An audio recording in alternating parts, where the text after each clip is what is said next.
They always said Christmas wasn't possible without me, but not because I was part of the family. Because I was their unpaid cook, organizer, cleaner, and safety net all rolled into one. And for years, I went along with it, swallowing the resentment, convincing myself that was what family meant. Until one year, I simply didn't show up. That's when the panic started, and in their frantic calls and angry texts, I finally saw the truth of who they really were and who I refused to be for them any longer. I remember the first time it really hit me. It was 2 days before Christmas, and my phone buzzed with a group text from my mom. Don't forget to bring the pies, the turkey, the ham, and set the table. Everyone's counting on you.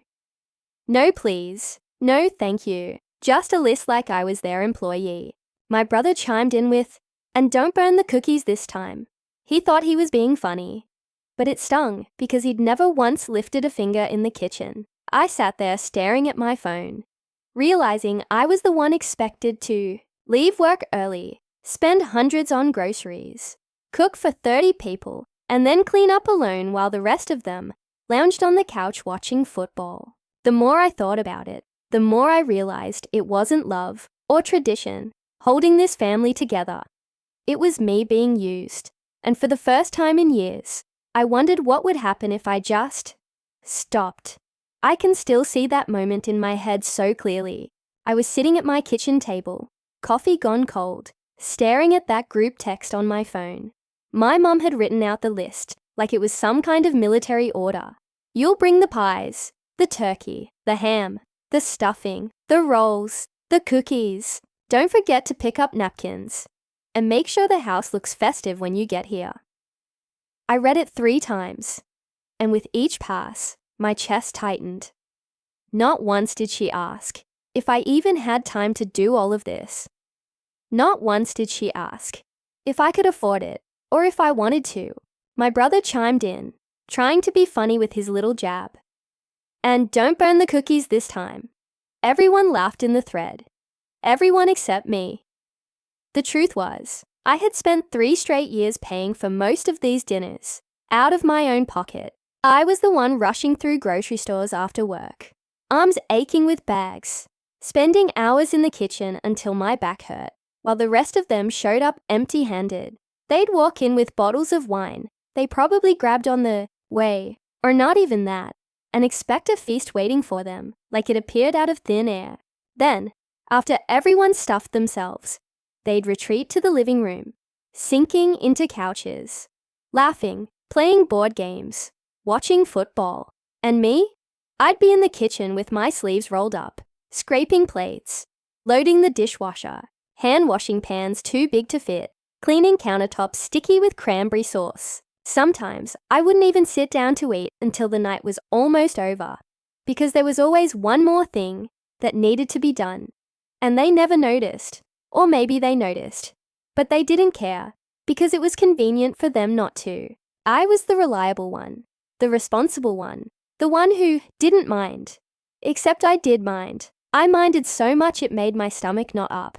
Year after year, I told myself this was normal, that being the family chef was my role, that it meant I was loved and needed. But the older I got, the more hollow that felt, because being needed isn't the same as being loved. One night, after another exhausting Christmas that ended with me on my knees scrubbing the floor, while everyone else dozed off in food comas, I caught my reflection in the oven door.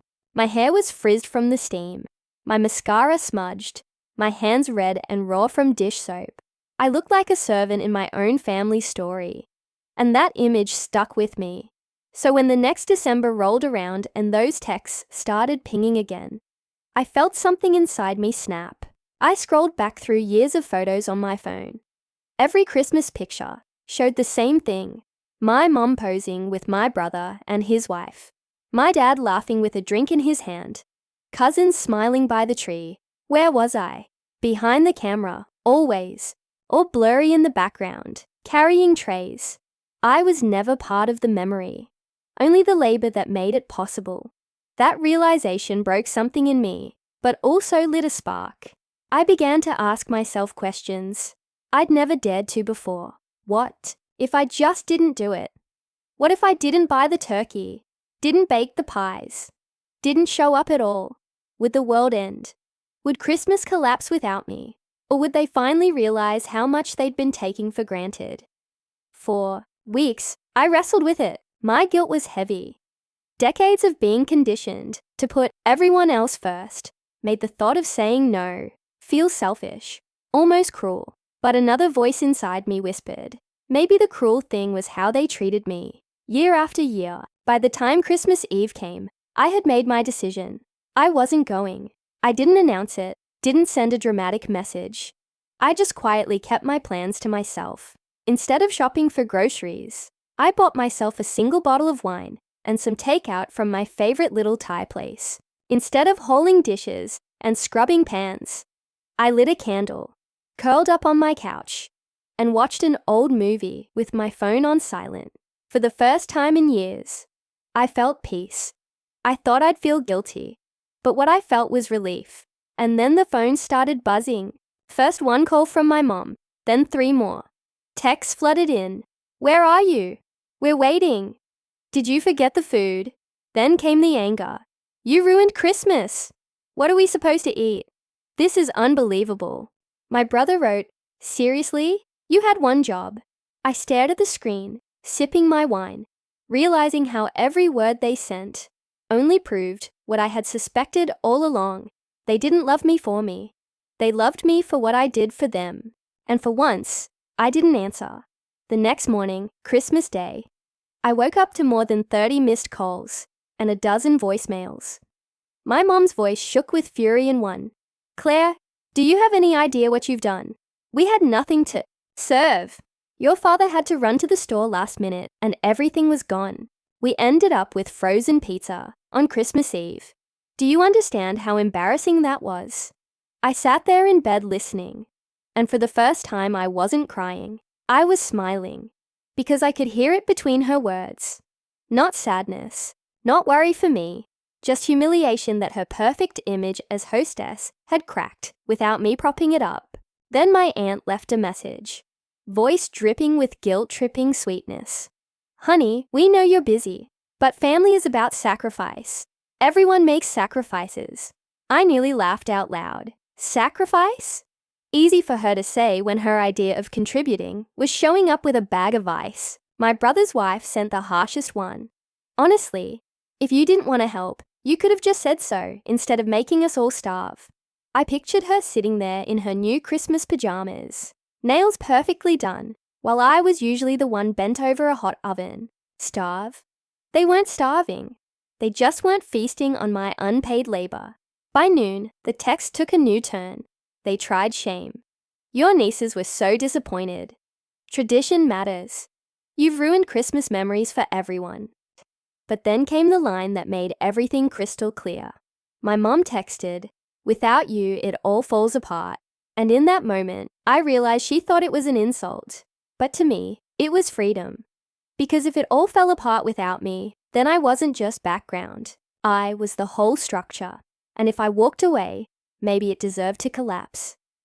That afternoon, instead of going to their house, I took a long walk through the park, snow crunching under my boots, couples holding hands, kids laughing with sleds. For once, I wasn't rushing anywhere. My arms weren't full of groceries, and I wasn't carrying the weight of 30 people's expectations. I was just me. Later, I cooked myself a simple dinner. Nothing fancy, just pasta and garlic bread, and ate it slowly at my own table, with no one barking orders or leaving me piles of dirty dishes. And I thought, this is what peace tastes like. When I finally turned my phone back on that night, the group chat had gone quiet.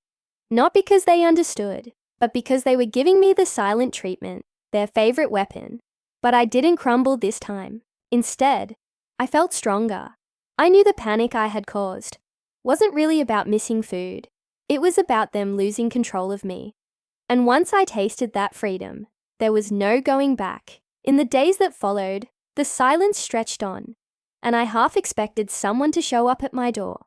They didn't, of course. They just let the frost settle, hoping I'd be the one to melt it first, like always. But I didn't. Instead, I started noticing how much space I suddenly had in my own life. My evenings were no longer consumed by planning the next family meal, fielding constant, "can you just," favors, or adding endless items to shopping lists that weren't even mine. I went home after work and actually relaxed. I read books that had been sitting untouched on my shelf. I tried new recipes just for myself, and I went to bed without my back aching from scrubbing someone else's mess. A week later, my dad finally called. His voice was tight, careful, like he was trying not to sound angry. He said, "Your mother's upset. She feels betrayed." I asked him, "Does she feel betrayed because I wasn't there, or because I wasn't there to do everything there?" Was a pause long enough to tell me he knew the answer, but didn't want to say it out loud. Finally, he muttered, "You know how important the holidays are to her." I almost laughed, but I just said, "Important for who? For her, or for all of us?" He didn't reply. That was the last real conversation we had about it. The months after were awkward. Invitations stopped coming. Updates trickled to me secondhand, through cousins. But instead of feeling left out, I felt free. Because I realized being excluded from their dysfunction wasn't punishment, it was relief. And when the next holiday rolled around, Easter this time, I waited to see if they'd reach out. They did 2 days before, with the same expectation-filled tone as always. "So what are you bringing?" And that was when I sent the message that changed everything. I wrote back, "Nothing, I'm not coming. I'm done being your cook and cleaner. If you want me at family events, it will be as a guest, not as staff." Then I put my phone down and braced for the fallout. It came fast. The guilt trips, the accusations, the anger. My mom called me selfish. My brother called me dramatic. But beneath their words, I could hear the fear. Fear that their convenient setup was crumbling. Fear that I had finally drawn a line they couldn't cross. And that fear gave me strength. Because for the first time in years, the roles had shifted. They were the ones scrambling, and I was the one sitting back, calm, watching them try to figure out how to live without the person they had mistaken for their servant. By the time summer came around, the gap between us had turned into a canyon. They tried little tactics to pull me back in. My mom would leave voicemails, saying things like, "We just want things to go back to the way they were." My brother sent a text once that said, "You know, family isn't supposed to keep score." I almost responded, but then I remembered every Christmas receipt I'd eaten, every hour I'd spent bent over a sink while they laughed in the other room.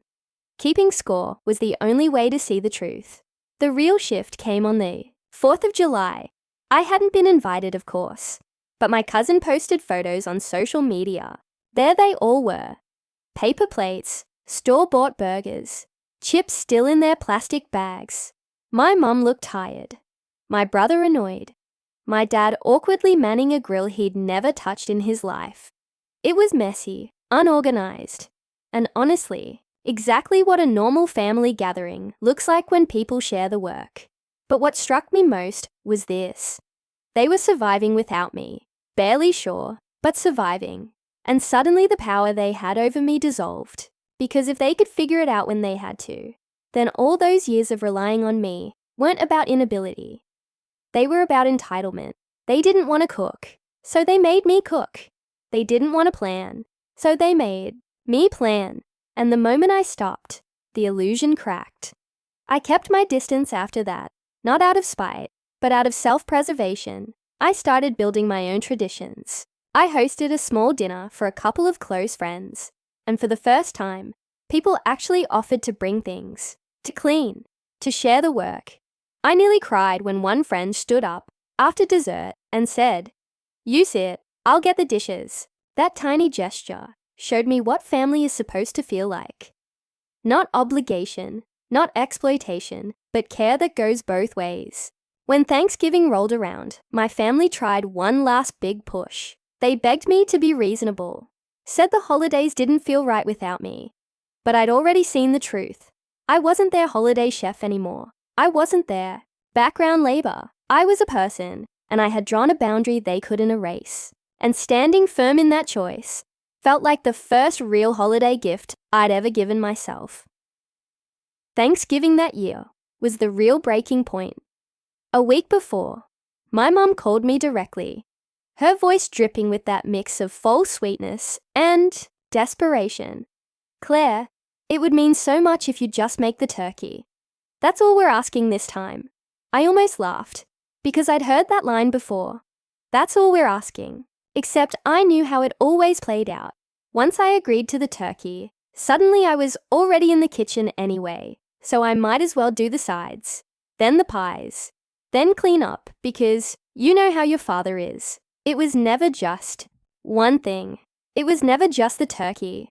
I told her no, plain and simple. Her tone flipped immediately. "Do you know how selfish you sound? This family gave you everything, and you can't even make a meal." I stayed calm, something I'd learned to do over months of reclaiming my peace. A meal isn't everything, and family isn't supposed to feel like servitude, I said. She sputtered, trying to guilt me, but I hung up. The messages started rolling in within the hour. My brother accused me of trying to ruin Thanksgiving. My aunt wrote a long paragraph about how women in this family have always carried the torch, and that's when it hit me. It wasn't just about food, it was generational. They believed the women's job was to serve, quietly, endlessly, without acknowledgement, and I was breaking that chain. That Thursday, I made myself a small plate of roasted chicken, vegetables, and mashed potatoes. I set the table for one, lit a candle, and ate slowly, savoring every bite. Meanwhile, my phone buzzed with their chaos. At one point, my cousin texted me a photo of their table. Half the dishes missing, paper plates instead of china. My mom looking frazzled. The caption read, "It's not the same without you." For a second, I felt that old pull of guilt, but then I realized it wasn't. The same because I wasn't there to be used. And that was exactly the point. That night, after the dishes were done and the house was quiet, I poured myself a glass of wine and thought about how many years I had wasted believing my worth was tied to how much I could serve them. Not anymore. They had panicked. They had scrambled. And they had survived. And me, I was finally free. Christmas came again the following year, and by then I had already built my own rhythm of peace. I didn't dread December anymore. I didn't circle dates on the calendar with a pit in my stomach, knowing I'd spend sleepless nights baking and scrubbing while everyone else laughed. I spent that month slowly decorating my own apartment. Not for anyone else, just for me. A small tree with ornaments I chose. A garland on the window. Cinnamon candles that made the whole place smell like comfort. I baked cookies when I felt like it. Not because someone demanded a dozen varieties. And I actually enjoyed it.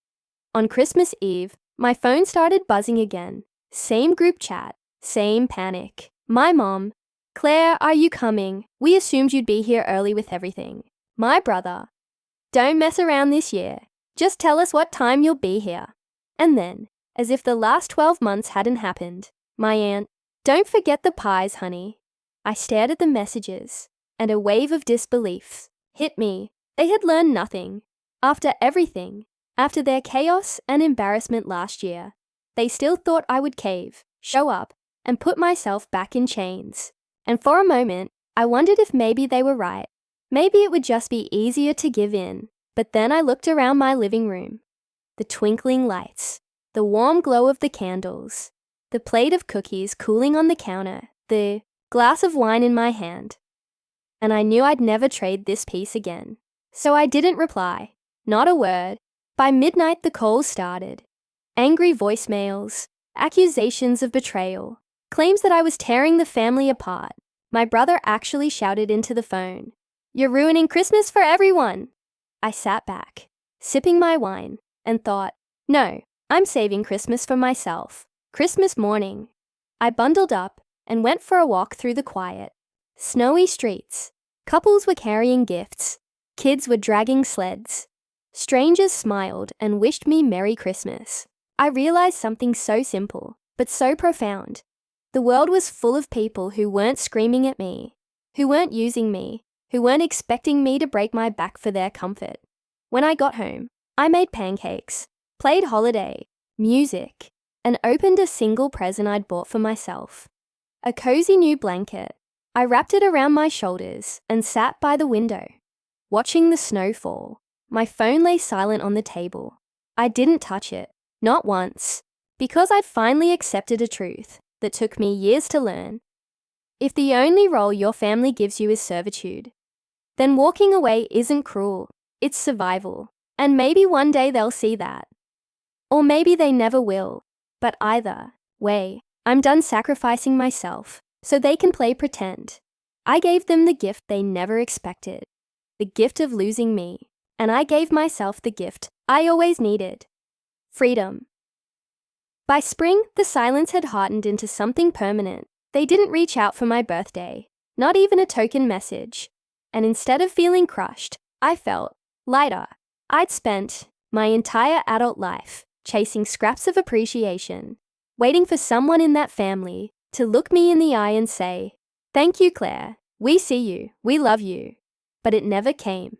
They weren't capable of it. And finally, I stopped begging for crumbs. What surprised me most was how quickly my life filled in once I made space.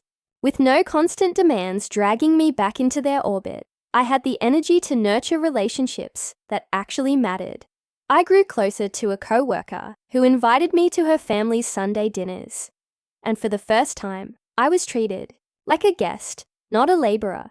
They insisted I sit down, poured me a glass of wine, passed dishes across the table, laughed with me, not at me. When dinner was over, her teenage son jumped up to clear plates before I even moved. I nearly cried at something so simple. The following Christmas was the real test, the one I knew would either break me or finally close the book. December arrived with its lights and music, but instead of filling me with dread, it felt like an open invitation to write my own version of the holiday. I decorated my little apartment in stages, not out of obligation, but because I wanted to. A wreath on the door, a tree that wasn't oversized or overloaded with ornaments, just simple white lights, and a few glass baubles that sparkled against the dark branches. For the first time in my life, I wasn't running myself ragged for a performance. I was savoring every little moment, every choice that was mine and mine alone. Meanwhile, the texts from my family started earlier than usual. By mid-December, my mother was already sending messages like, "Don't forget, we're counting on you this year. We assume you've learned your lesson." My brother added, "Seriously, just show up this time and do your part." The audacity almost made me laugh. A year of silence, of them pretending I didn't exist. And suddenly I was expected to walk back into the role like nothing had happened. It was like they truly believed time itself had reset everything, erasing my absence and my defiance. They didn't understand that the year without me hadn't weakened me. It had healed me. I didn't answer them, not one word. I let their messages pile up like unopened bills, and the less I engaged, the freer I felt. On Christmas Eve, I did something radical. I booked a small cabin out in the mountains, just a 2-hour drive away. I packed a bag, brought along a stack of books, some wine, and enough food to last a few days. The road wound higher into the hills, snow dusting the trees, and with every mile I put between myself and that town, the weight of years slid off my shoulders. The cabin was perfect. Wood-paneled walls, a stone fireplace, big windows that framed the forest like a painting. I lit a fire, cooked myself a simple steak dinner, and curled up in a blanket, with music playing softly in the background. Outside, the snow began to fall in slow, steady flakes. My phone lit up over and over again, but I left it on the counter, face down, letting the battery drain. I wasn't going to spend another holiday chained to their chaos. On Christmas morning, I woke to silence, except for the crackle of the fire. No shouting, no guilt trips, no banging of pots and pans. Just stillness. I brewed coffee, stepped outside onto the porch, and breathed in the icy air. The world looked untouched, blanketed, in white. For the first time, I realized how small their drama really was compared to the expanse of life outside their house. All those years, I had believed their approval was the center of my world. But standing there in the snow, I understood my life could be vast, quiet, full of beauty, even without them, especially without them.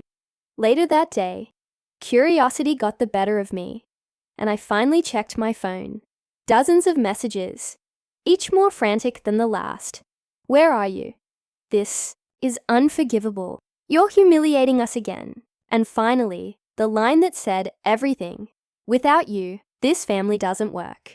I stared at those words for a long time, and instead of guilt, I felt pride. Because if their entire family structure depended on me sacrificing myself, then maybe it deserved to collapse.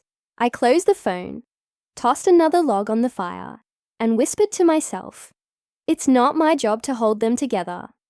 And for the first time in my adult life, I believed it. That Christmas wasn't about them.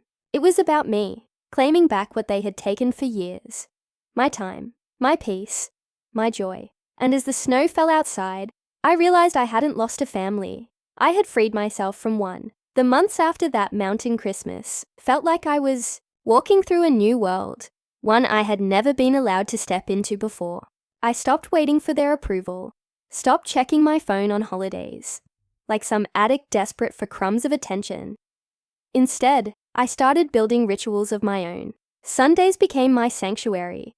I'd cook one meal just for me. No audience, no pressure, maybe something new and fancy, or maybe just pasta. But the act felt like reclaiming the kitchen from them. The irony wasn't lost on me. They had chained me to cooking. Yet once I broke free, I discovered I actually loved it again. Because it was for me and the people who appreciated it, not for an ungrateful crowd. By spring, I had a circle of friends who invited me to potlucks, where everyone contributed something, and people actually said thank you. The first time someone complimented my dish, and then offered to do the dishes for me, I nearly cried. Because that's what respect feels like. That's what reciprocity looks like. Around that time, I bumped into my cousin at the grocery store. She looked uncomfortable, shuffling her feet before blurting out, you know, Christmas was a disaster without you. Uncle tried to carve the turkey and dropped it on the floor. We ended up eating sides from plastic tubs. She tried to make it sound like a joke, but her eyes gave her away. It wasn't funny, it was humiliation. And for a moment, I almost felt bad. But then I reminded myself, their disaster wasn't my responsibility. Their humiliation wasn't my burden. I just smiled and said, sounds like you all managed. Before walking away, she stood there stunned. Because the old me would have apologized, offered to come back, begged to fix it. That version of me no longer existed. When summer rolled around, I took my first real vacation. Alone, I went to the coast, rented a little room by the ocean, and spent mornings walking the shoreline with the waves lapping at my feet. I didn't tell anyone where I was going. For once, my time wasn't up for negotiation, and my absence wasn't a crisis I had to explain. It was liberation. My family's silence had hardened into something permanent by then. No birthday calls, no casual check-ins, not even a passive-aggressive card. They thought they were punishing me with exclusion, but all they really did was give me the gift of space. And in that space, I thrived. By the time the next holiday season approached, I realized something profound. I didn't miss them. Not the noise, not the demands, not even the idea of tradition. I had always thought walking away from family would leave a hole, but the truth was, walking away from people who only valued me for my labor left room for something better. I wasn't alone anymore. I had built connections that felt like family, people who wanted me at the table, not because I filled it, but because I was part of it. And that, I realized, was the kind of love worth protecting. When the following Thanksgiving rolled around, I knew it would be the moment that decided everything. In the past, that holiday had been the worst. Hours of basting turkeys, juggling timers, scraping congealed gravy from pots while my family sprawled in front of the TV, groaning about being so full from the food I made. But that year, I didn't even wait for their inevitable texts. I sent one message to the family group chat a week before. I won't be attending Thanksgiving or Christmas this year. Please don't contact me about it. My boundaries are final. I hit send, set the phone down, and felt my heart race, but also settle into a strange calm. Predictably, the replies came flying in within minutes. My brother shot back. So you're really abandoning us? Over food, my mom wrote a paragraph about family unity and tradition, but not once did she mention love or gratitude. Just obligation, just duty. And then, the best one, my aunts. You're destroying everything we built. I read those words 3 times and laughed out loud. Because yes, I was destroying everything they built. And what they built was a system where I carried the weight and they reaped the rewards. If that crumbled without me, then maybe it deserved to crumble. On Thanksgiving morning, instead of dragging myself out of bed before dawn to wrestle with turkeys and pie crusts, I woke at 9, brewed coffee, and went for a long walk in the crisp autumn air. Families bustled in and out of houses. Kids played football on lawns. The smell of roasting food drifted through open windows. For the first time, I was a bystander to the holiday, instead of its prisoner. Later that day, I joined a few friends who had invited me to their Friendsgiving. Everyone brought a dish. Everyone pitched in. And when it was over, we all cleaned together, laughing and trading leftovers. I sat at the table, glass of wine in hand, looking around at faces that actually saw me and realized this was what family was supposed to feel like. That night, I came home to silence. No frantic voicemails, no angry texts, no demands. They had finally stopped. And instead of feeling rejected, I felt whole. Because in cutting me off, they had freed me from ever going back. The truth settled, in deep and permanent. I wasn't their holiday chef, their maid, or their safety net anymore.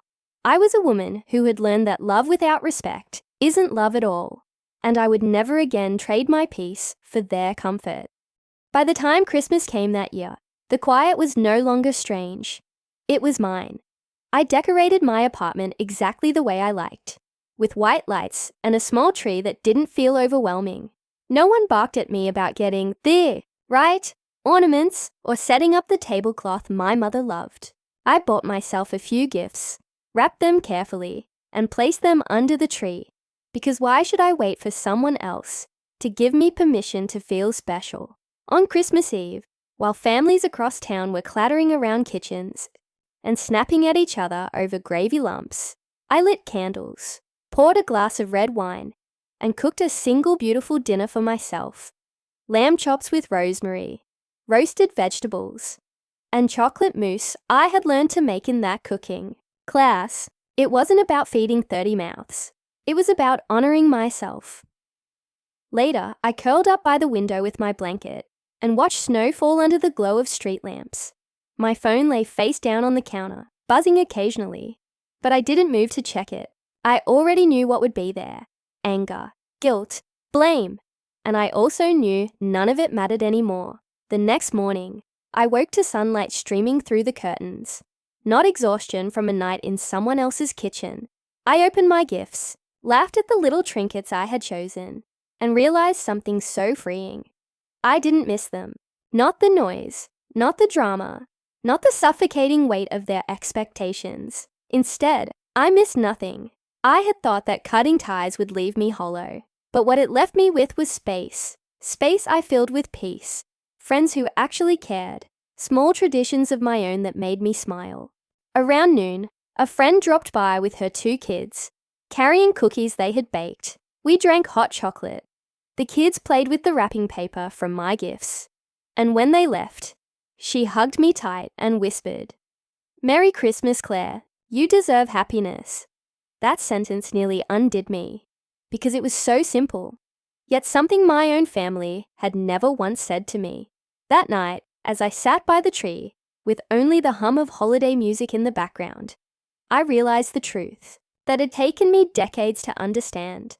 Walking away from people who never saw me as more than what I could do for them wasn't loss. It was salvation, and the holidays, those same days that once felt like shackles, had become my proof. I had set myself free. The new year came, and with it a sense of clarity I had never known. January mornings used to feel like hangovers. After the holidays, not from alcohol, but from exhaustion, resentment, and the mess my family always left behind. Now, they felt like clean slates. I'd wake up, make coffee, sit by the window, and watch the sun break over the rooftops. It felt like I'd stepped into a life that had always been waiting for me. If only I'd had the courage to leave the old one behind. My family didn't call, didn't write, didn't apologize. And strangely, I stopped expecting them to. For months, I had clung to the tiny hope that maybe one of them would see what they had done, admit how unfair it was, maybe even ask for forgiveness. But the silence taught me everything I needed to know. They weren't capable of seeing me as anything more than their servant. That wasn't going to change, so I stopped waiting. Instead, I filled the spaces they left empty.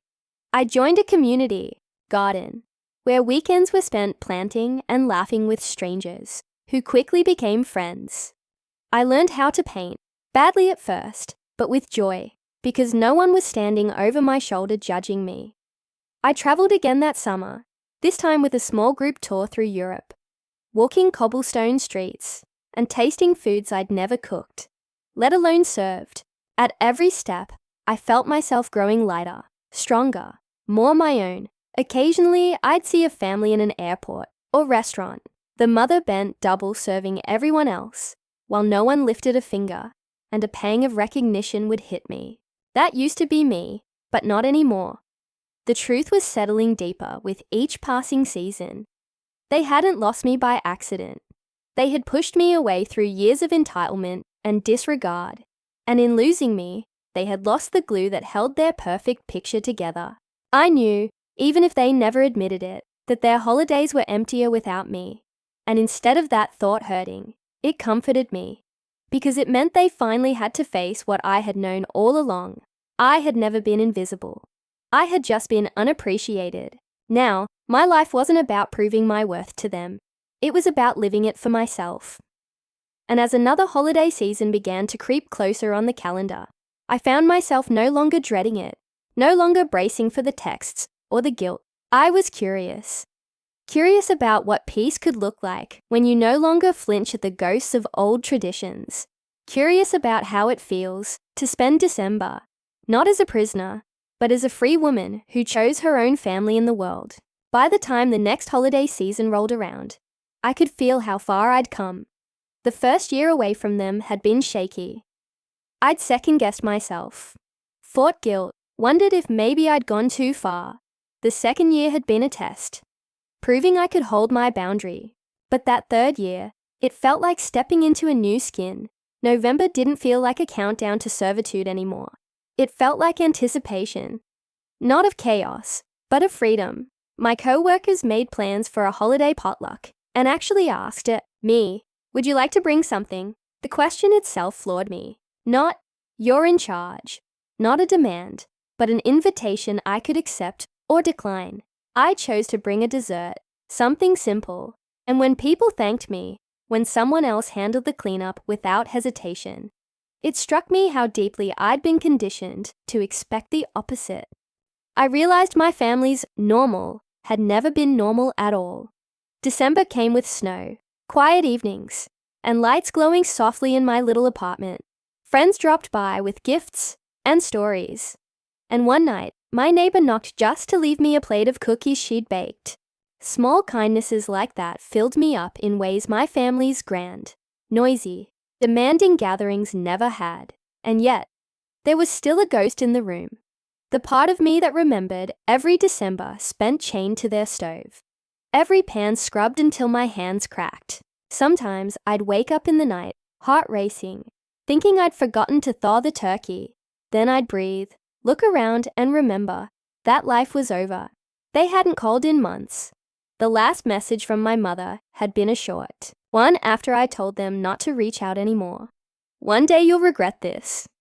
But I hadn't, not once. If anything, I regretted how long it had taken me to see the truth. The distance was permanent now, not a fight waiting to be resolved, but a boundary carved in stone. And as the lights of another Christmas flickered around me, I realized the strangest, most liberating thing. The holidays were finally mine. Mine to shape, mine to enjoy, mine to protect. And the only people at my table were the ones who wanted me there.